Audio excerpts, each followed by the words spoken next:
महाराज जी, वो विराट कोहली और अनुष्का आए थे। विराज बैठ प्रसन्न हो। जी अभी ठीक। हाँ, नहीं ठीक ही रहना चाहिए। हम आपको अपने प्रभु का विधान बताते हैं थोड़ा सा। जब प्रभु किसी पर कृपा करते हैं, ये वैभव मिलना कृपा नहीं है, ये पुण्य है। पुण्य से एक घोर पापी को भी बहुत देखो, पाप करके भी उनका कोई पुण्य है जिससे वो सुकृत पूर्व के सुकृतवश चल रहे हैं, नया पाप है। ये वैभव बढ़ना या यश बढ़ना ये भगवान की कृपा नहीं मानी जाती। भगवान की कृपा मानी जाती है अंदर का चिंतन बदलना, जिससे आपके अनंत जन्मों के संस्कार भस्म होकर और अगला जो है वो बड़ा उत्तम होगा। अंदर के चिंतन से होता है, बाहर से कुछ नहीं होता। महत्व अंदर का चिंतन। अच्छा, अंदर का चिंतन हम लोगों का स्वभाव बन गया बहिर्मुखी। बहिर्मुखी मतलब बाहर, बाहर यश कीर्ति लाभ विजय, इससे हमको सुख मिलता है। अंदर से कोई मतलब नहीं रखता कोई विरला ही अंदर से।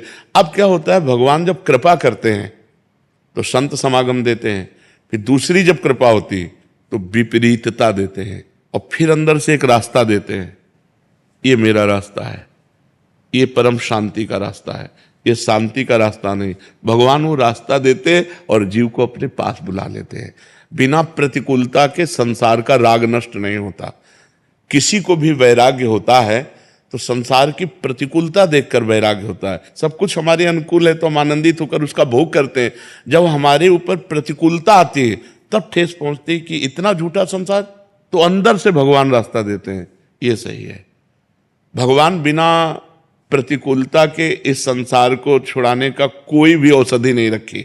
आज तक जितने बड़े महापुरुष हुए हैं, जिनका जीवन बदला है, उनको प्रतिकूलता का दर्शन करके बदला है। तो कभी प्रतिकूलता आए तो उस समय आनंदित हो कि मेरे ऊपर अब भगवान की कृपा हो रही है, कि मुझे सतमार्ग में चलने की प्रेरणा मिल रही है। अगर सतमार्ग छूटा हो, ये सब तो एक सेकंड के लिए आप विचार कीजिए। अब अपना सुधार कर लो, अपने जीवन को सत्य में ले आओ, तो अगला जो होगा वो बहुत जोर का होगा।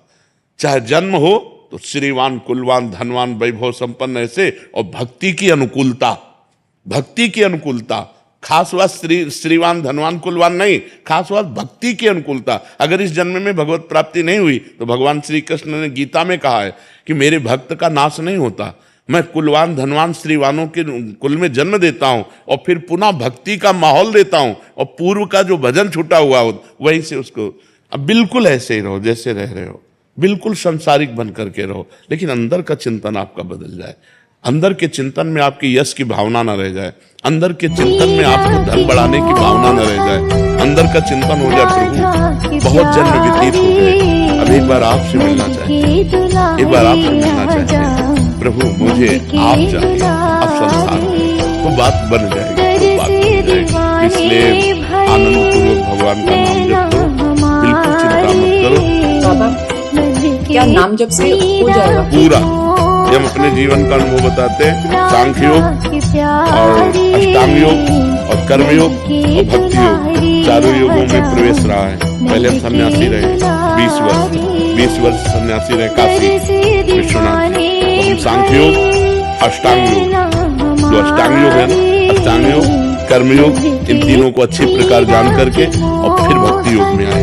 स्वयं भगवान शंकर से बढ़कर कोई ज्ञानी तो नहीं, सनकादि से बढ़कर कोई ज्ञानी नहीं, वो हरीश शरणम हरीश शरणम। सनकादि हर समय जपते रहते हैं, भगवान शिव राम राम राम राम राम राम जपते रहते हैं। हम वृंदावन वासी प्रिया प्रीतम कृपासी, तो जो राम में राह है वही राह है, जो राह है ये रस देने वाली वस्तु। राधा राधा राधा राधा, मतलब आप ये समझो हमारी इतनी तार्किक बुद्धि नहीं, हमारी श्रद्धालु बुद्धि नहीं रही। सन्यासी की जो बुद्धि होती है वो तर्क प्रधान होती है, कसौटी पर कसने पर। तो हम केवल भावुकता में राधा राधा का प्रचार नहीं कह रहे कि हमने सुना और ऐसे ग्रंथों में पढ़ा, ऐसे स्वयं स्वाद लेके कह रहे और विश्वास के साथ कह रहे कि यदि आप राधा राधा जपते हो तो इसी जन्म में भगवत प्राप्ति हो जाएगी, इसी जन्म में। जैसे किसी से कहा जाए कि तुम सत्य बोलो, मंदिर में चढ़ के बोलो, तो हम मंदिर में नहीं, हम वृंदावन में बैठे हैं। करोड़ों मंदिर इसकी समानता नहीं कर सकते, भगवान का परम धाम है।